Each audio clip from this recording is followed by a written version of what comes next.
Welcome to episode number 169 of the Marine Layer podcast. We have made it one day into the offseason, and the Mariners already have a PR disaster on their hands. We'll react to it. You guys have seen the title of this episode. Guess what? We're interested in buying the Mariners. We will be for the people and put up a bid for this team. However, the only way we can do that is if you guys subscribe to the YouTube and download these podcast episodes. That's the only way. You want to help us build up the revenue to buy the Mariners one day?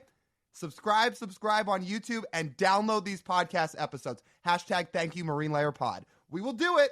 We get the money. We will do it, but we need your help, guys. So subscribe on YouTube, like, comment, download the episodes on the audio side, leave a 5-star review. Seriously, we get enough money, we'll put a bid in for the team.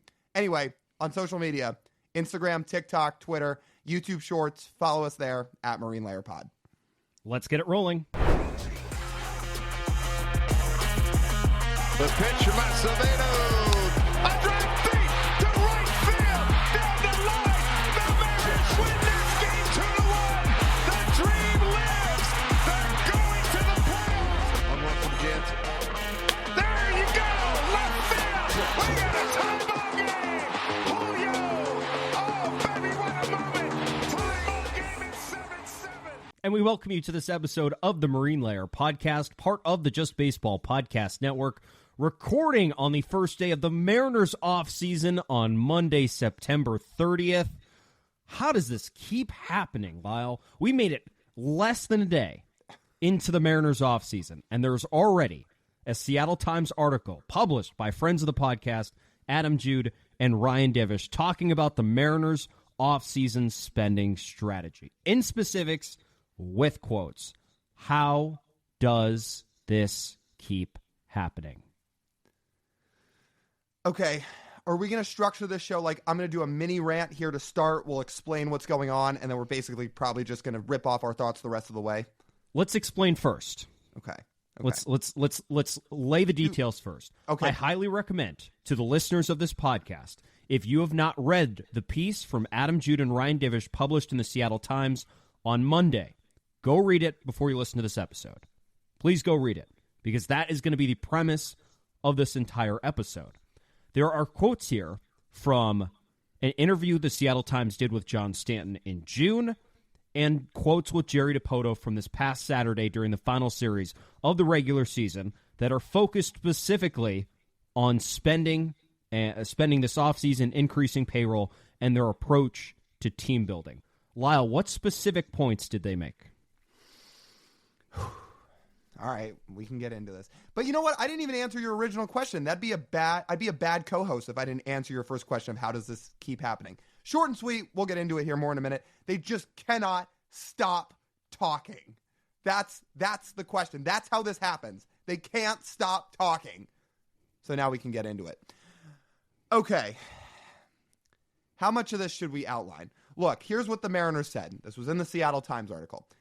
They actually said payroll is going to go up. We can start this show on a little bit of a high note because it's going to be about the only high note in this entire episode.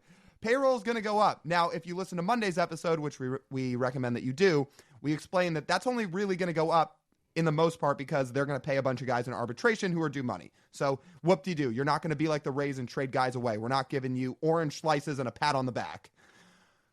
Other than that, they said that despite payroll going up, they will be targeting nobody in the deep end of the free agency pool this winter. So, as Adam Jude outlines in the article, no Juan Soto, no Alex Bregman, no Pete Alonso. If you want to further read the tea leaves, probably means no Anthony Santander, who's going to get a lot of money. Might even mean the next wave of guys who we've talked about would be great fits on this team, like Christian Walker and Willy Adames, because if they're not going to commit real years and money, and those couple of guys are probably going to get at least 3 to 4 year deals. Adames maybe much more because he's so young. He's, 28, 29.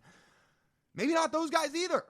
So there's point number one, and I'd say that is the biggest outlining piece of this article and the main headline people are taking away.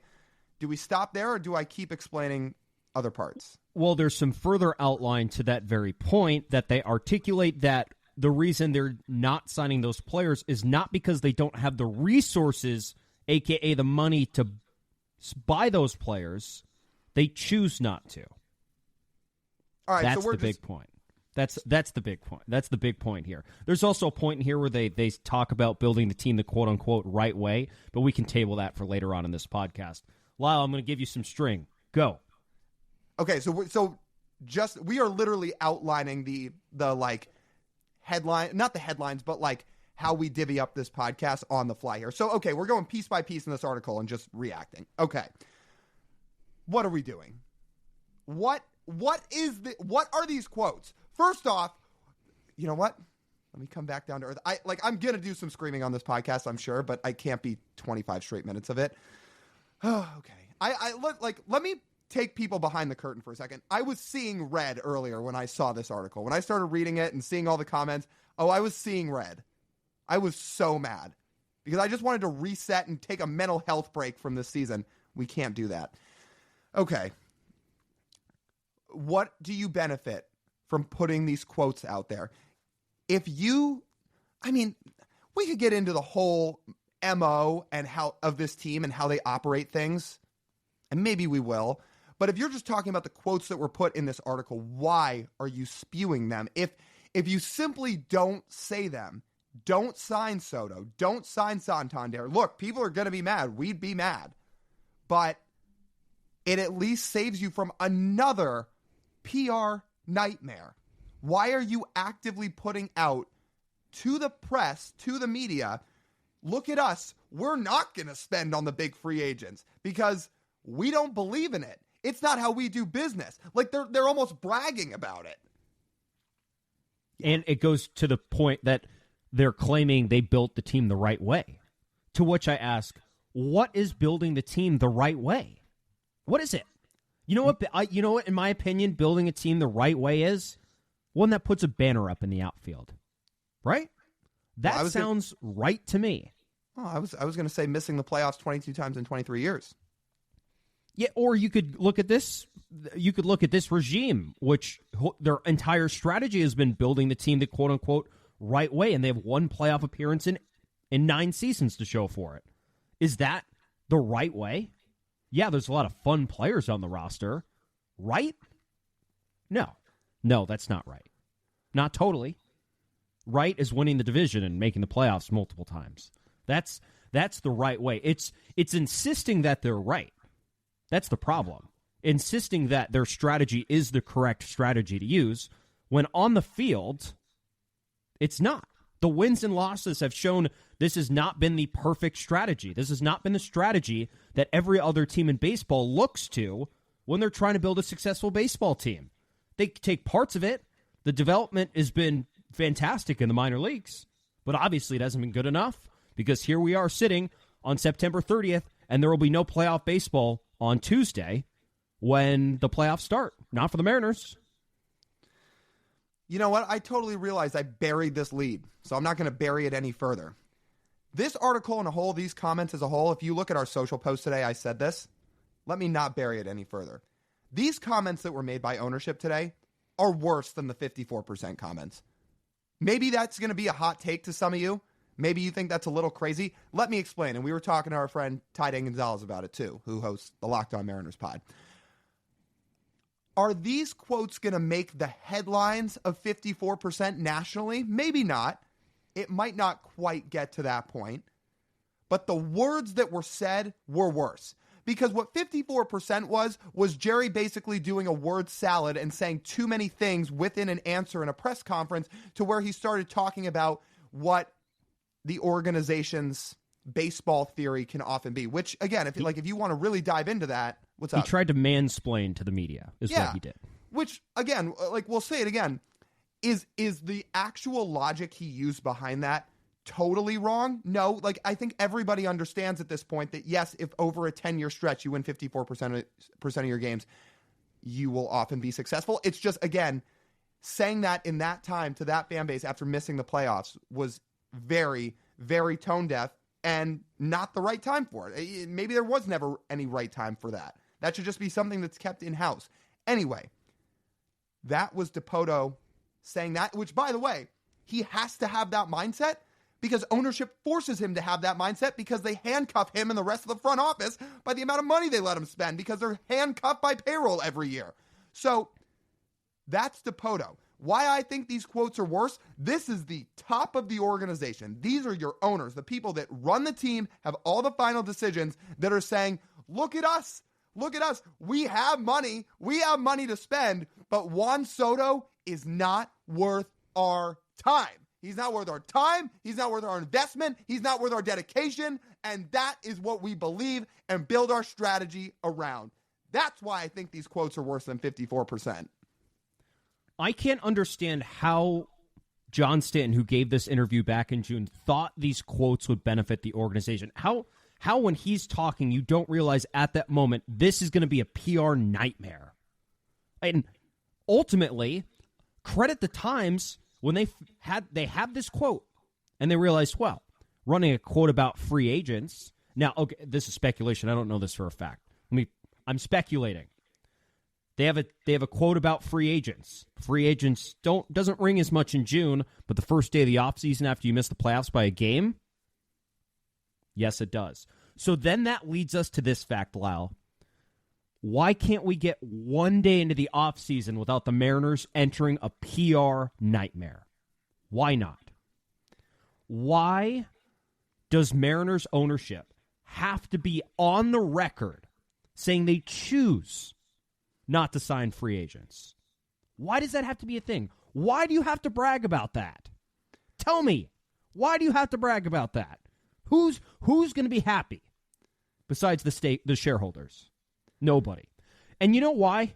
Like, this is so maddening when this is your strategy, because if you dive into that answer, you'll realize that they have tried everything else besides signing that top tier of free agency. They've signed middle tier free agents. They've signed lower tier free agents. They've traded for established big leaguers. They have traded for big leaguers on the upswing, and they have developed multiple top 100 hitting prospects. And you know what they have not still yet to do, Lyle? Have an offense that's consistent enough to make the playoffs more than 1 year. Mm-hmm. That's what we're doing here.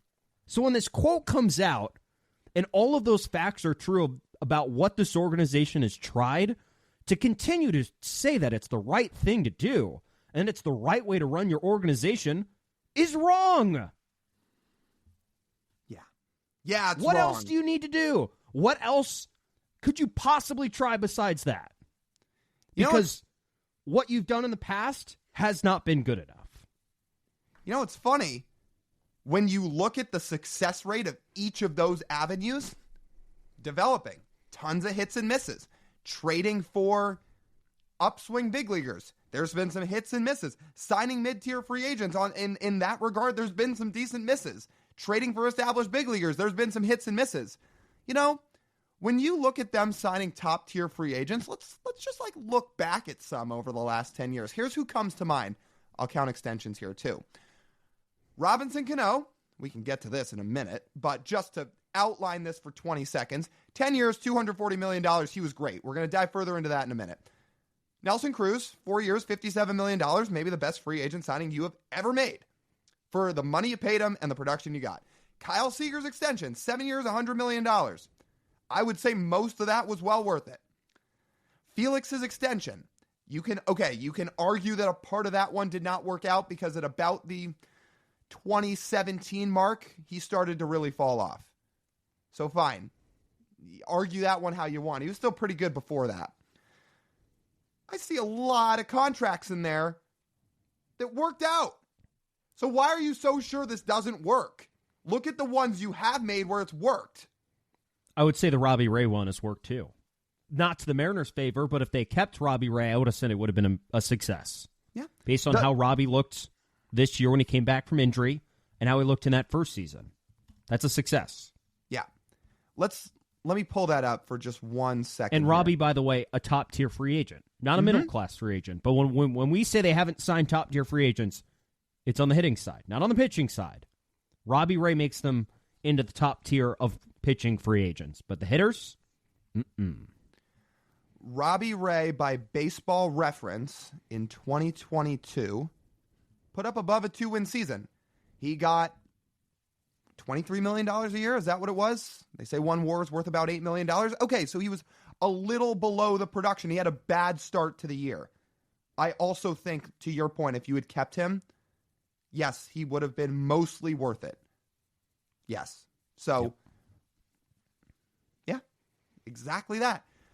Even if you want to count that one as more on the downside, if that's one of the worst contracts you've ever given out, that's not so bad. It really, really isn't.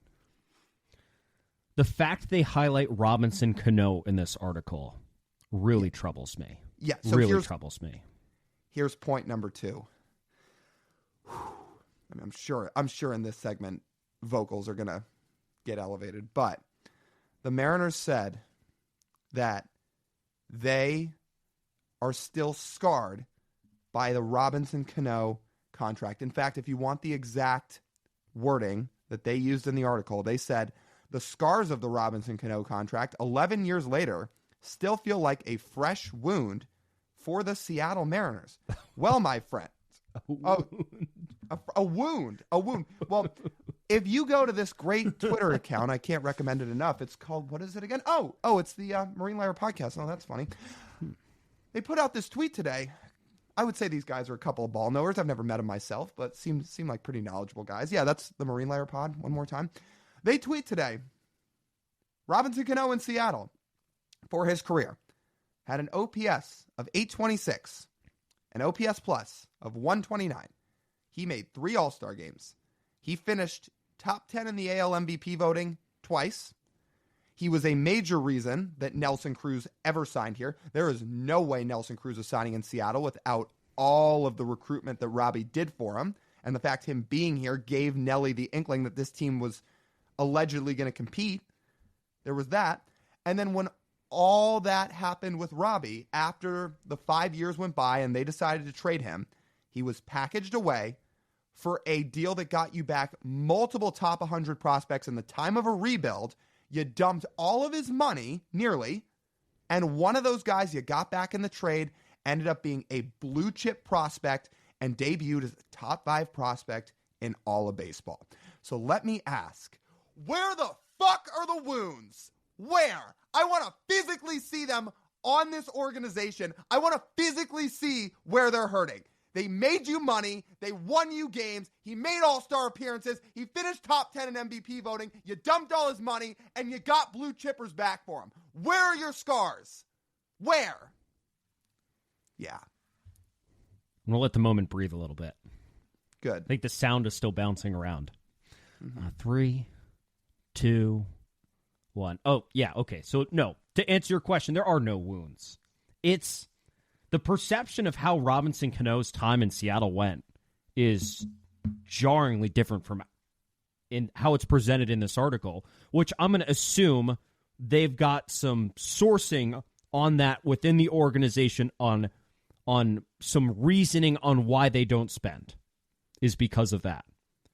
The perception of that versus the perception we have of the Mariners for the first time in our lives at that point, for you and I, Lyle, them signing a real player, a legit player, a star, up-the-middle star on this team, and he performed up to par. And to use that to twist it into a negative 10 years later, unwilling to add a player of that caliber, or even less of that caliber, to your roster, which, remember when Robbie signed, at that time, that was not a World Series contending roster. He wasn't coming here as the finishing piece to a young roster that was blossoming and ready to go win a title. That wasn't the case. To use that as an excuse to not add that kind of player to this current team, which could be one blue chip player like that away from winning a World Series, saying that, you know, if we added 2014 Robinson Cano onto the 2025 Mariners, oh, man, that World Series in 2025 wouldn't be worth it because we'd have to pay his contract into 2030. That wouldn't be worth it. That doesn't sound worth it to me, Lyle. $24 million in 2030 offsets a 2025 World Series. So, yeah, what exactly are their gripes with Robinson Cano? Is it because he got busted for PEDs? Oh, he got busted for PEDs. He got suspended 80 games. When you, at the deadline, decided we're going to acquire Zach Duke, Adam Warren, and Cameron Maben because they wouldn't spend any more money. When Robbie was coming back about 2 weeks after the deadline, you were going to get him back. You had the chance to make a run, and you decided, oh, common theme here on this episode. No, we're not going to spend any more money and give you any more money to spend at the deadline. Wow, they signed a player who was busted for PEDs. Mm-hmm. They gave Nelson Cruz a 4-year contract after he'd been busted for PEDs. Mm-hmm. So don't tell me that's an excuse. Obviously, you don't care. The only reason you would care is if you don't perform. And you know what happened to Nelson Cruz? He had the best 4 years of his career in Seattle. Right. So no one thought otherwise. It sucks for Nelly. He's awesome. But, yeah, he got caught. And Listen, so did Robbie. I've talked about this plenty this year. I really, really like Jorge Polanco. Again, like quiet dude, but really, really nice, friendly. Love talking to him. Just objectively speaking about his career, he got popped for PEDs at one point in his career. Didn't stop the Mariners from trading him. But I have seen that narrative a few times that they weren't happy after he got busted for PEDs. Like, that cannot possibly be the reasoning why you're afraid to give out a big contract. You know what, Lyle? I'm not happy when the team's not good enough. Mm-hmm. Is that clear? Yeah. Also, if we're going to try to even slightly balance this out with some positive, while we're talking about the day the Mariners signed Robbie, first off, can you believe we're probably going to sit here and say that is a Mount Rushmore day in our Mariners fandom? It's pretty close. It's I remember I left mine. for school and I thought they weren't signing him because, what was it? Jay-Z stormed out of the room negotiating with Jack C., if I remember that correctly. Yeah. Can I tell you my story? And then actually, second period, I got the notification he signed. That was pretty cool. Second period Spanish. And what did you do? Oh, I did like a fist pump. I turned to the kid next to me who was not a Mariner fan at all. I'm like, the Mariners signed this guy? He's like, I don't know what you're talking about. Oh, we have two. Yours was probably a little more intense of a reaction than mine is. But, I mean, that's on brand with what this is about to be anyway. So. Yeah, I was going to say, in shocking fashion, for anybody that knows this podcast, this is probably going to not shock anybody. So I was in first period that day back when I didn't have Twitter and all that stuff, and like you still had to go on ESPN.com or MLB.com to look for stories. I remember refreshing it constantly and then seeing that Robbie signed. I remember I was in math first period, which as everybody knows who tunes into this podcast, I despise every single second I was in a high school class ever, just about every class ever, period. So as I'm just bored out of my mind, obviously on my computer, going on ESPN.com while there's probably a lesson going on, I see that at the top of the headlines, all of a sudden breaking Cano to M's final, like Mariners finalized 10 years, $240 million. I remember I like almost fell out of my seat. Like my jaw is like almost on the floor. I'm like, I don't even know what to do. And like, I don't even care. Like I get up and basically was like, I'll be right back. I got to go to the bathroom or something like that. I near sprinted down to the bathroom, made sure nobody was in there. There was nobody in there. Oh, and I just started screaming, like just screaming in the Lake Washington High School bathroom, like just like let's go, and there was probably some expletives in there or whatever. I mean, I'm just losing my mind. Like I needed a nice like break from the class to even recompose myself to get back in there. Yeah, that was a Mount Rushmore day. Absolutely in my Mariner fandom. And I got to tell you, I think I was on such a cloud nine that day. I somehow tolerated being in the rest of the 5 other periods after first period that I dealt with that day. Because that was one of the best days I've ever gone through. Yeah, that one was pretty good. And that 2014 year was pretty fun. Mm-hmm. I think it was well worth it. Mm-hmm. I think they could use the 2014 version of Robinson Cano on next year's team. But yeah. Unwilling to pay for him because it wasn't worth it. No, but it was worth it for the Mariners back then. Which, by the way, this ownership group still had to approve that signing, by the way. Mm-hmm. Just know that. Same ownership group, not the majority back then, but they were on the board. Yeah. You know what that money doesn't clear, at least to my knowledge, without approval from everyone. You know what's making me laugh, just reading this article even closer, is another graph in this article when they're talking about who they will and won't spend money for. They write, It means they won't pursue the likes of Juan Soto or Pete Alonso or Alex Bregman or any other high-priced veteran. Listen to that last part again, high-priced veteran. I mean, I got to tell you, when you've got an aging veteran like Juan Soto hitting free agency at 26 years old who's called the modern-day Ted Williams, you just have to go to the depths of the earth to avoid it. You just have to. You can't get anywhere near him, not with a 10-foot pole. 26 years old, I mean, sign the guy up for a retirement home at this point. You want some perspective, Juan Soto's younger than both members of this podcast. Just if you want some perspective, he is younger than both of them. So, yeah, a grizzled veteran like Juan Soto. I just the fact that we have to sit here 2 off seasons in a row and the Mariners voluntarily dip out on 2 of probably the 15 greatest players to ever hit free agency by choice is just mind-boggling. I wish I had more words to describe it, Lyle, but all it is deflating disappointment. Yeah. Like, this is a choice. Yes. This is their choice. For a lot of people, it's going to be when next year's team is still not good enough. You're going to sit here and think, did we put every ounce of effort possible into making this roster better? John Stanton in the article claims they do, but I don't think they do. No. I don't think they use every possible resource to win as many games as possible. It sucks. Absolutely not. And you're talking about this is a choice. Number one, it absolutely is. And because this is their choice, we won't let them get away with doing things like this, dude. We're going to sit here and talk about it. Like, you're going to make decisions like this and then publicly put it out there. By the way, less than 24 hours after the regular season ends. Yes, we're going to sit here and be unhappy about it as people who want to see the team be truly great. And we feel like when you talk about finding the best way to create a roster, you're basically just cutting off an arm and not even giving yourself a chance in one of the most prolific routes. Not only just after the season, after one of your 4 most disappointing seasons this franchise has ever seen, based on expectations and where this team is at in its competition window, knowing you need better players on your roster, with the main complaint throughout the season that you do not have enough good players on your roster to compete, especially offensively. And when the best 26-year-old free agent is on the market, and you could put a competitive offer out to him to get an everyday good player on your roster, good, great, throw it all together into one bucket. Hall of Famer, yeah.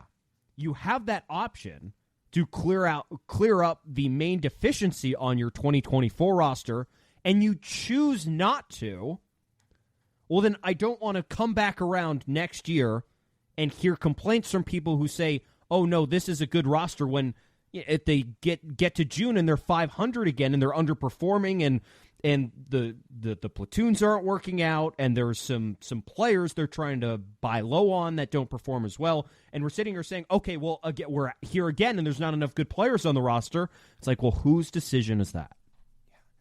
And you know what's funny? I wasn't always the high man throughout this rebuild on just spend. I'm still not like that. Like, it has to be for the right guys. I'm not interested in every free agent. Has to be the right ones. But you know what? As we've outlined here in this show, when you have not had enough success trying every other route and you refuse to even attempt a certain, one route, which could be very, very beneficial, this is when we start to get mad because you're not even giving yourself an opportunity. Look, I know this is probably going to sound like loser talk, as we say. We are losers here on this podcast, but also, if we found out that the Mariners made a true offer for Juan Soto, if we actually found out they made, let's even call it a $470 million offer for Juan Soto. Years, you figure it out. If they did that, Yankees and Mets offer more. Soto doesn't want to play on the West Coast. Ultimately, it just doesn't work out. You know what? I'm not going to be happy, but I think ownership would win a lot of points with a lot of fans to see, okay, now they are at least at the point where they are willing to make an attempt to make this happen. They are willing to shell out potential resources for the right guys. You're taking yourselves out of the race on day one. It is when this news came out, it was not even 24 hours after the season ended, and you've already said, before the MLB playoffs even start, yo, we're out. As Jar Jar Binks said in The Phantom Menace, I give up. I give up. Like, that's what they did. Yeah. And that's what they'll do next year, and the year after, and the year after. Yeah. And you know what? Like, we got to finally have this conversation. We talked about it a little bit on previous podcasts before. We talked about it a bit on the live stream last week. Before all of you are just so ready to say Stanton, Stanton, Stanton, Stanton this, Stanton that, like, we need to give people a reminder here. Am I saying he's free of blame? No. I would also say he is the chairman of the ownership group, which means, yes, he has a sizable stake, but he is the face of the ownership group. AKA, when things need to be talked about publicly, it's on him. He is going to be the one that speaks. In case some of you were not aware of this, a lot of you are, some of you may not be, so we need to sit here and talk about it. John Stanton doesn't have the highest stake. Oh my God. We're getting to the point where I'm getting so mad I might lose my voice. Anyway, John Stanton doesn't have the highest stake in the Seattle Mariners. The guy with the highest stake is a guy by the name of Chris Larson. If you don't know that name, honestly, I don't blame you, because I'm half convinced this guy's a fictional character. He is a total ghost. Nobody ever sees him. I have no idea if he's at games ever or not. Nobody even knows who he is. But he has the highest ownership stake in the team, and he doesn't ever have to take any accountability. There is a world like we've talked about. Are we guaranteeing this? No. But is there a world where John Stanton himself would say, yeah, I'd be interested in spending more money. Maybe I don't want to spend Juan Soto, but I would be interested in shelling out some money for Willy Adames or Anthony Santander or whoever. But it's an ownership group decision. This is the problem when you have like 15 to 18 people on this ownership group, is a ton of people have a say in making these decisions, and the guy with the highest stake in the team clearly doesn't sign off on a lot of these things and also doesn't have to take any accountability. So if it's Chris Larson that actually shoots a bunch of these ideas down, guess what? Stanton has to wear it. He has to put those quotes out as the face of the ownership group and say, this is what our organizational philosophy and belief is, even if he hypothetically doesn't believe in that himself. Like, I'm like, I'll throw it back to you here in a second. I'm just tired of this dude, Chris Larson, basically hiding in the shadows all the time and not having to take any accountability. Isn't the point of owning a team supposed to almost be like a public service? Almost like to give back? He doesn't do that. Provide joy to the community, which in their eyes they do. To a section of the Mariners fan base, they do provide joy and entertainment. But to people like us who would prefer to see winning, it's not at the same level. And let me clarify a little bit more on what you're talking about with the ownership group. So yes, Chris Larson has the largest stake in the team, therefore has the largest responsibility. But as you said, group, there is a board of owners within the Mariners organization, within the ownership group, that they sit down and make decisions. I don't know how much voting power each person has, Lyle, but Chris Larson's the public name that everyone has come to know a little bit more this season as opposed to past seasons. John Stanton's name is plastered on the website. He's very easy to find. But the rest of the Mariners ownership group is tricky to track down. You can do a Google search. There are some old lists of what the group is, how much has changed in the given years. Like Griffey's in that group now. Brad Smith with Microsoft got added to that group this year. They sent out a whole press release, so it's pretty easy to find on that point. And Lyle and I confirmed, shook his hand on the field. So he's a real person. I can confirm that. But everyone else, we don't know who these people are making these decisions. You could dig enough. Divish and Jude might have a better idea. They have more sources than we do on how they know exactly who's part of this group. But it is, in summary, again, like you said, Lyle, a group decision that usually comes to the conclusion of spending less money. The difference between an organization like the Mariners and an organization like the Mets, well, the Mariners are divided up amongst a lot of people, including, by the way, Nintendo. That one we also know. Nintendo still owns, I think, 10% of the Mariners, and I think they're still on the board of voting on decisions.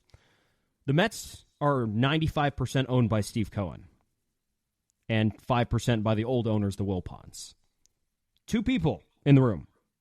That's it. And 2 one versus 15. It might. I heard somewhere it gets up as high as 18. We don't know exactly, but yeah, like 15 to 18 people for the Mariners. Where, yeah, it's 2 people in the room for the Mets, and one has the very much majority decision now in Steve Cohen. Right. Yeah. The less owners, the better. I think that's the key here. Yeah. Yeah. And so also, less owners means more money for the principal owner. Mm-hmm. But the problem is, if you want to shrink that group down, you need to accumulate capital, you need to buy people out.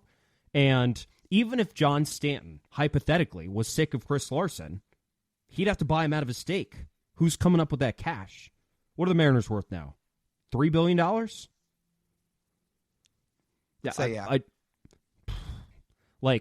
Let's say it would roughly cost $800 million to get Chris Larson out of his stake. That's not feasible. Who's coming up with that cash? I'm telling you who. It's the people who reply to our comments all the time and or comments everywhere about who should be buying the Mariners. The 2 names that come up are Steve Ballmer and Jeff Bezos. Mm-hmm. That's it. Who else has that kind of cash sitting around? Bill Gates. Bill Gates, yeah. It's like, does Bill Gates care about owning a baseball team? No. Not really. Does Jeff Bezos care about owning the Mariners? No. He lives in Miami now anyway. Why would he care about the Mariners? It's a company that's here. Like, Ballmer's the only one that makes sense. Maybe people just want Ballmer to bring a basketball team here. Yeah. I don't know. He could own both. He could, but that's a lot to ask from someone. And I don't know if Ballmer's a baseball fan. I think he prefers basketball. Which, again... And you know what? We want baseball fans. Seriously. I think the worst thing you can have is an owner who doesn't love the sport. I forget the Phillies owner's name, but he clearly loves baseball. He's talked about it quite a lot. And he says, if we're not doing everything we can to win, for example, what does it mean to our fans? Steve Cohen is a huge baseball fan. Well, there's someone else I'm probably missing that's a huge baseball fan that invests a lot of money into their product. But you get what I'm talking about. The Steinbrenners loved baseball. Why are the Yankees the way they are? Because the Steinbrenners truly loved baseball. Almost loved it too much, to the point where you would lose a series and get fired.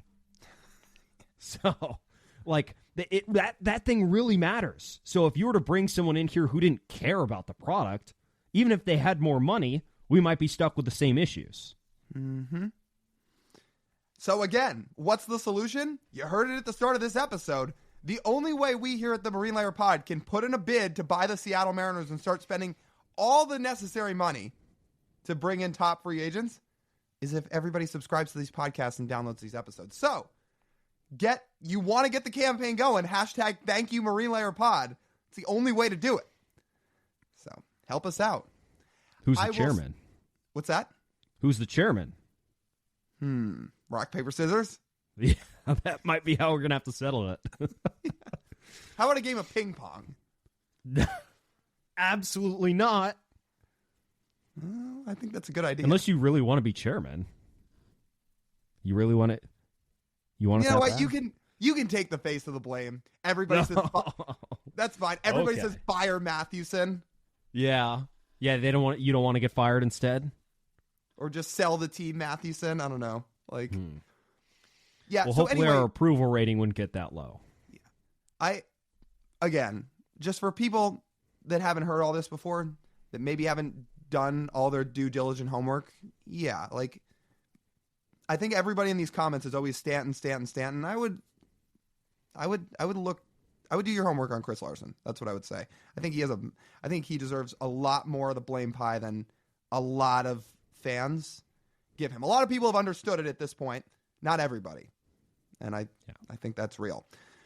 I gotta say, I mean, I know we've just got a couple minutes till we wrap this podcast up, but why do they make this so hard? The two of us love baseball and we love the Mariners and we love doing this podcast. We have a passion for it. Genuinely. We love what we do. But, and with that, we love what we've created, but man, I am so tired of having to talk about stories like this. It feels like every other week we have to do something like this, whether it's Scott getting fired through social media, or now this, or you want to dial it back to last year. Just, you name it. This stuff happens so much. And I'm so tired of it. And it's honestly not only not fair to us and not fair to the fans, but all these amazing people that work in the organization. And sometimes I feel bad because that gets buried. Buried in all this is legitimately all the amazing people that do work in the Mariners organization. From the people we know on the PR team who are awesome. You've heard us talk about it. You've heard Divish talk about it. To the marketing team, which is incredible. To, you know, there's a lot of really, really smart, talented people that work in the baseball ops department. And you name it, there's all these other areas of the organization where that reigns true also, with all these great, talented people that work in the org. But it just gets overshadowed by stupid, unnecessary stories like this. And I hate it. I have a solution. Mm-hmm. They need to hire Divish. Oh. He explained how to solve the issue. He laid it out for them. The VP of Common Sense. Yeah. Yes. That's legitimately all I can come up with now, because everything you just laid out, it's all self-inflicted. Right. And it's just so hard, dude. So many people in this region build their lives around this team. It's half their personality. It's probably more than half of mine.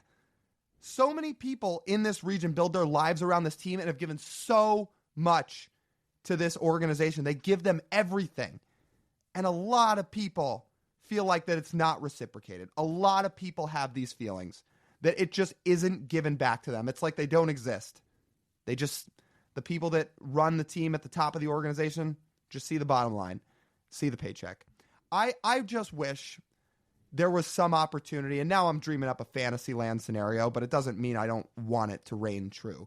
I just wish there was some scenario where all these owners had to just sit down and listen for 60 seconds at a time to all these different people, just share like the pain they've endured. And like, I'd even put it as far as this: if it's just going to be trolls on social media that are going to scream, or like me, who's been screaming on this podcast, maybe maybe those would get negated, and they don't have to, and you wouldn't be allowed to present your talking points if you were going to do that.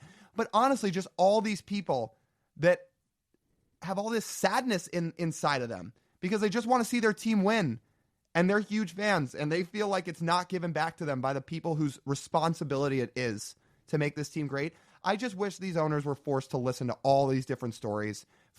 Carve out an hour. Every person gets 60 seconds. You line up in a line one by one, and you share what you're feeling. It might not resonate with them. In fact, people that operate as billionaires, it probably wouldn't resonate at all. But they would have to sit there and physically listen to it. And that would be at least enough for me for the time being. Now, I like your idea. Let's hold them to that, but in every business facet of their life, and not just sports, because there are a lot of other businesses that these people control where they could also probably do that.